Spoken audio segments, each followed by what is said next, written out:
How's it going, horror fans? This is your favorite gay horror geek, Joby Snyder, and I want to go back to rape revenge films.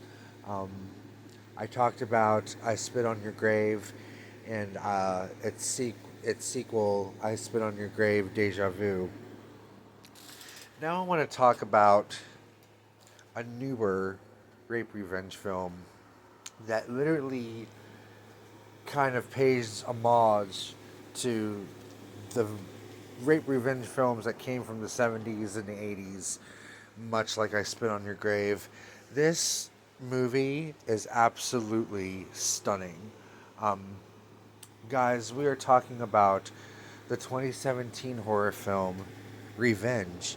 And it is what it is. It is about a young girl who is kind of a bimbo. She's kind of ditzy and kind of slutty, kind of. And she's spending the weekend with a married Frenchman, and two of his friends show up. Well, she is sexually assaulted, and when she tries to do something about it, she is pushed off a cliff and she is impaled. Thinking that they killed her, they go down and find out that she is gone. She survives, and it. I'm not doing it justice. This movie is absolutely. It's everything you want a rape revenge movie to be. The storyline is solid. The acting, the performances are so amazing in this film.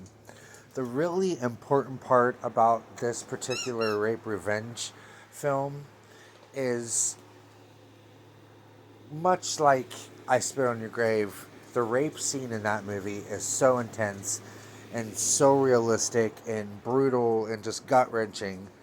In this film, they kind of did it a different way, and I really respect them for it. We don't see the rape.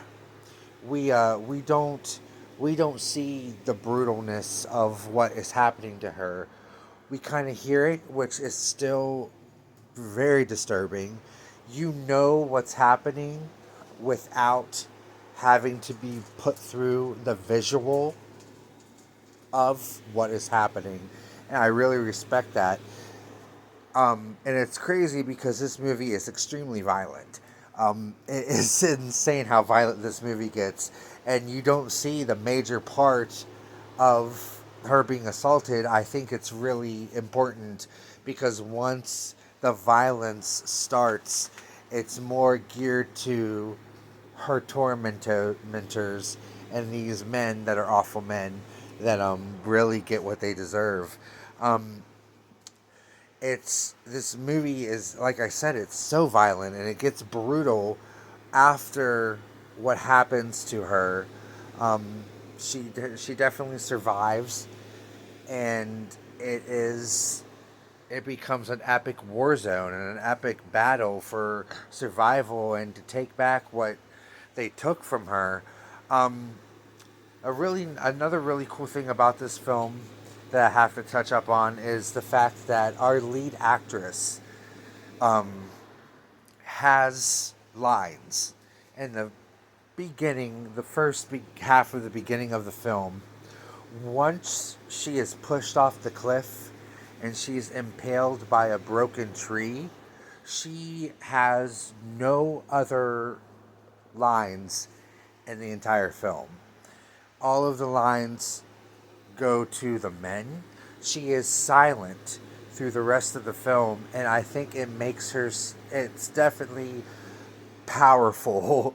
Like she's got nothing to say. She's ready to do action. She's ready like I said, take back what was taken from her. And one by one, there's three men.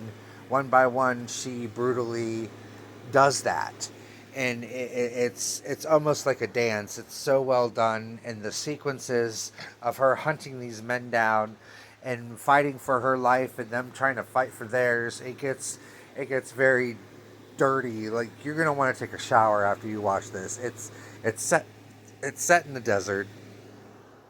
It just feels like it's hot and dusty and just like you feel filthy. Um, the ending of this film, when she's going against her last tormentor, the man that she was having an affair with, basically, it's the perfect definition of cat and mouse, where they kind of both are the mouse and they both are the cat because each one of these two people are trying to hunt the other one down, and it's so gory, and it's so there's no dialogue until like the very last couple minutes of the scene. um, he speaks, but there's barely any dialogue. You don't hear from her at all. Like I said, she has no more lines once the horror of this movie starts. um, and it's just they're running around the house with their shotguns and blood's everywhere, and they're just it's a manhunt, and it absolutely is so well done, and so really pays homage to these older rape revenge films. You definitely feel where they were getting their their ideas from, and where they were pretty much bringing this genre of horror back to life in today's time. And I think that that's absolutely fantastic. um, I love horror movies where the female character triumphs, where she takes control of the situation and she doesn't let anything stop her. That's definitely what this young lady does in this film, and it's just a jaw dropper of a really great horror movie. Guys, if you're looking for something to watch tonight, I highly recommend you go watch Revenge. You will not be disappointed. And until next time, my horror freaks, stay scared, stay safe, and happy watching.